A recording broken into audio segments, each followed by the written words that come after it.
সুযোগ করে দিয়েছেন।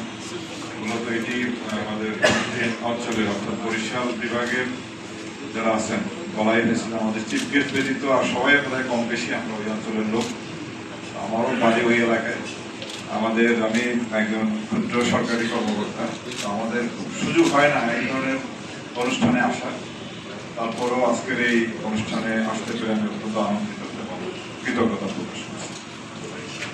শেরেবাংলার থেকে ফজলুল 63তম মৃত্যুবার্ষিকী।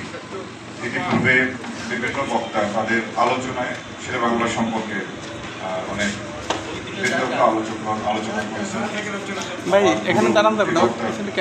মুস্তাক ভাই উনিও শেরেবাংলার রাজনৈতিক জীবন এবং তার রাজনীতির যে আদর্শ ছিল সে নিয়ে আলোচনা করেছেন। তো আমরা সবাই জানি যে এইরকম মহান নেতা আমাদের ওই অঞ্চলে জন্মগ্রহণ করেছেন এবং উনি শুধু ওই অঞ্চলেরই নেতা নন, তিনি অবিভক্ত বাংলার নেতা ছিলেন, তিনি বাঙালির নেতা ছিলেন, তিনি বাঙালি মুসলমানদের অগ্রগতির জন্য অনেক কাজ করেছেন। আমরা জানি যে উনি শিক্ষামন্ত্রীও ছিলেন, শিক্ষামন্ত্রী হওয়ার পরে শিক্ষা বিস্তারে এবং এই অঞ্চলের পিছিয়ে পড়া মুসলমান ছাত্রদের সুযোগ সুবিধা বৃদ্ধির জন্য অনেক কাজ করেছেন। প্রতিটি শিক্ষা প্রতিষ্ঠানে মুসলমান ছাত্রদের যাতে আসন সংরক্ষিত থাকে সেজন্য অনেক কাজ করেছেন। ঢাকা বিশ্ববিদ্যালয়, আমি নিজেও ব্যক্তিগতভাবে ঢাকা বিশ্ববিদ্যালয়ের ছাত্র, সেই ঢাকা বিশ্ববিদ্যালয় প্রতিষ্ঠার পিছনে তার যথেষ্ট অবদান ছিলেন। উনি সেই 1912 সালে ঢাকায় এই অঞ্চলের ছাত্রদের জন্য একটি আলাদা বিশ্ববিদ্যালয় প্রতিষ্ঠানের জন্য দিলেন ভাইসরয়ের কাছে প্রস্তাব রাখেন। উনি নবাব সলিমুল্লাহ সহ অন্যান্য এই অঞ্চলের শিক্ষা বিস্তারে যারা অগ্রণী ভূমিকা পালন করেছিলেন তারা, এবং এই প্রস্তাব আসার পরেও এই বিশ্ববিদ্যালয় প্রতিষ্ঠা যাতে না হয় জন্য এক ধরনের প্রতিবন্ধকতাও তৈরি হয়। ওনার নেতৃত্বে সেই প্রতিবন্ধকতা লঙ্ঘন করে অবশেষে 1920 সালে ঢাকা বিশ্ববিদ্যালয় এখানে প্রতিষ্ঠিত হয়। এছাড়াও আরো অনেক শিক্ষা প্রতিষ্ঠার ক্ষেত্রে শেরেবাংলা একে ফজলুলের ভূমিকা ছিল। উনি রাজনীতিবিদ হিসাবে বেশ সফল ছিলেন। উনি অবিভক্ত বাংলার প্রধানমন্ত্রী, মুখ্যমন্ত্রী, পাকিস্তানের শিক্ষামন্ত্রী, স্বরাষ্ট্রমন্ত্রী, বিভিন্ন পদে দায়িত্ব পালন করেছেন। আমরা তাকে নিয়ে গর্ব করি। আমরা আমাদের বিশেষ করে ওই অঞ্চলের যারা মানুষ তারা তাকে যে অবস্থানে আমরা দেখতে চাই, যে অবস্থানে তার থাকার কথা ছিল, সেই তুলনায় বোধহয় তাকে নিয়ে আলোচনা বা তাকে নিয়ে গবেষণা অনেক কমই হয়েছে। এইরকম একটি মহান নেতাকে নিয়ে আরো বেশি গবেষণা হওয়া উচিত, তার জীবন নিয়ে আরো বেশি আলোকপাত করা উচিত এবং তার যে আদর্শ সেই আদর্শ যাতে আমাদের মাঝে ছড়িয়ে দিতে পারে সেই জন্য চেষ্টা হওয়া উচিত। এবং আমরা আশা করি এর একটি দায়িত্ব এই সমিতি পালন করবে যাতে আমরা শেরেবাংলাকে আরো যথাযথ মর্যাদার স্থানে, যদিও তিনি সবার উপরে, তারপরও তাকে নিয়ে যাতে আরো বেশি আলোচনা হয়, আরো বেশি কথা হয়, আমরা যাতে আরো বেশি জানতে পারি সেই জন্য প্রয়োজনীয় উদ্যোগ নেওয়ার দায়িত্ব আমাদের, সেই দায়িত্বটুকু আমরা পালন করব। এবার আসি আমাদের এখানে অনেক আলোচক আমাদের দক্ষিণাঞ্চলের কথা বলেছে, এটা আমিও ওই এলাকার সন্তান হিসাবে, ওই এলাকার একজন অধিবাসী হিসাবে এটা আমিও ফিল করি। আমরা যখন সেই 1983-84 সনে ঢাকা বিশ্ববিদ্যালয়ে পড়তে আসি তখন বরিশাল থেকে ঢাকা আসতে সড়ক পথে 12 থেকে 13 ঘন্টা সময় লাগতো। 4টা ফেরি পার হয়ে আমাদের ঢাকা আসতে হতো। যদিও লঞ্চ ছিল, লঞ্চে একটু কমফোর্টেবলি আসতে পারতাম।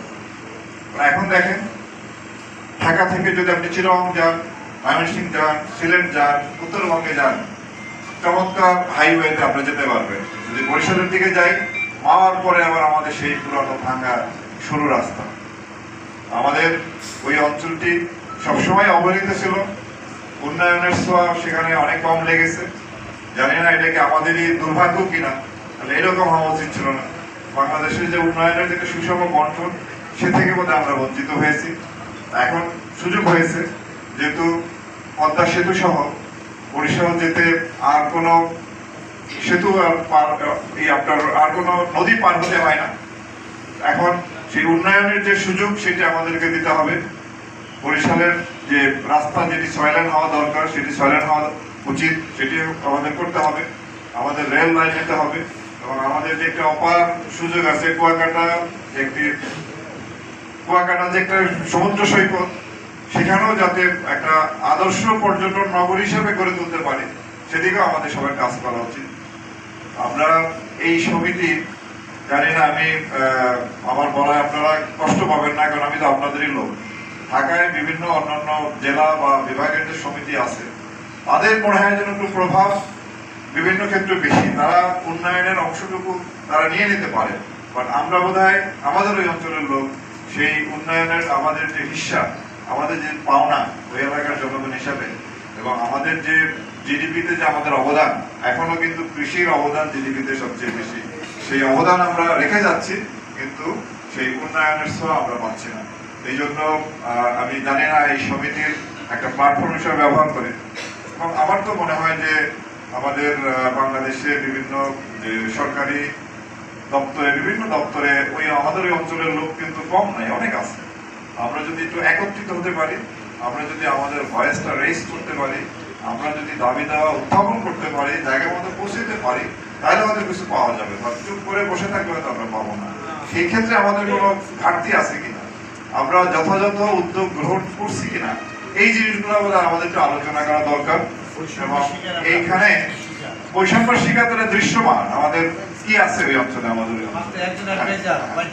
তো সেইটাই আমরা আসলে সবাই মিলে চেষ্টা করি, দেখি কিছু একটা করা যায় কিনা আমাদের এলাকার উন্নয়নের জন্য, আমাদের জনগণের স্বার্থ সংরক্ষণের জন্য আমাদের সবারই একত্রিত হয়ে ঐক্যবদ্ধভাবে কাজ করা উচিত, এটা আমি মনে করি এবং এই আশাবাদ ব্যক্ত করি। এবং আমি যদি আমি সরকারি একজন ক্ষুদ্র কর্মকর্তা, খুব বেশি করার সুযোগ নেই, তারপরও আমার উপস্থিতি কোথাও যদি যাওয়া প্রয়োজন হয় লাগে, সেইটুকু সহযোগিতা আমি করবো এবং আপনাদের সাথে এই যে কাজে আমি সম্পৃক্ত থাকার আশাবাদ ব্যক্ত করে আমি আমার বক্তব্য শেষ করছি। সকলকে ধন্যবাদ।